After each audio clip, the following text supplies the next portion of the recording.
रामराम मंडळी, गावगाड्याच्या गोष्टींचा 127वा भाग। गेले काही दिवस आपण हरळीच्या ज्ञानप्रबोधिनी संस्थेने केलेल्या विविध उपक्रमांची माहिती घेतो आहोत। त्यातलाच एक उपक्रम आहे रेशीम शेती। माझ्या मागे तुम्ही तुतीची लागवड बघत असाल तर इथे रेशीम शेतीवरही काम चाललेलं आहे आणि ते काम शेतकऱ्यांपर्यंत पोहोचवावं, त्याची पुनरावृत्ती इतर ठिकाणी व्हावी आणि शेतकऱ्यांना एक ॲडिशनल इन्कमचं साधन प्राप्त व्हावं असा या कामामागचा हेतू आहे। पण शेतकऱ्यांना हे पटावं यासाठी आधी आपण इथे संस्थेच्या पातळीवरती हे काम सुरू केलेलं आहे। या कामाबद्दलची माहिती आपल्याला संस्थेचे कार्यकर्ते मारुती बनगर देणार आहेत, आपण ती ऐकूयात। गावगडाच्या या गोष्टी, गावगडाच्या या गोष्टी नाही काल तर भाल कष्टी, विकासाची मिळे दृष्टी, सुधारेल गावची सृष्टी।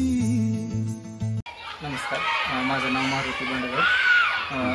गेली 2-3 वर्ष आपण रेशीम उद्योगाच्या बॅच घेत आहोत।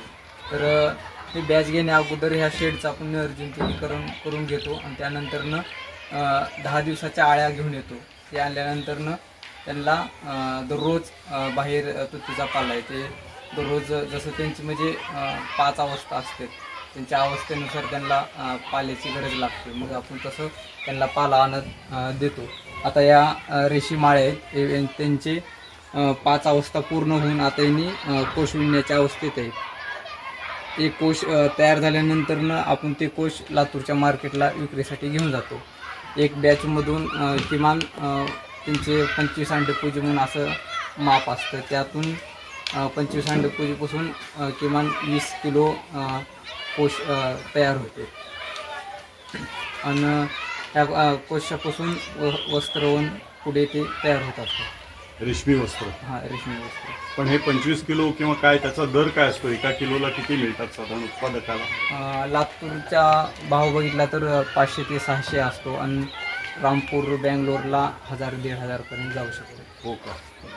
पण मग बँगलोर आणि याला पाठवायचं झालं तर थोडी क्वांटिटी जास्त पाहिजे का? हां, क्वांटिटी।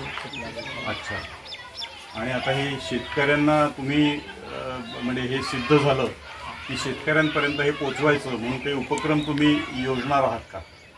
म्हणजे आता आसपासच्या शहरामध्ये किंवा ठिकाणी कुठे कृषी प्रदर्शन भरले तर त्या ठिकाणी हे आम्ही घेऊन जाऊन शेतकऱ्यांना आत्मविश्वास असा वाढावं की आम्ही जे करतो ते त्यांना ऐकून त्यांना पण असं शेतीला जोडधंदा म्हणून हा करता यावा असं त्यांच्या मनात यावा असे प्रयत्न करतो। पण आपल्या धाराशिव जिल्ह्याचा विचार केला तर रेशीम शेती इथल्या वातावरणाला, इथल्या उन्हाला योग्य ठरू शकते का? काही अडचण येत नाही करायला? काय नाही अडचण। तुमचा अनुभव चांगला आहे? हो।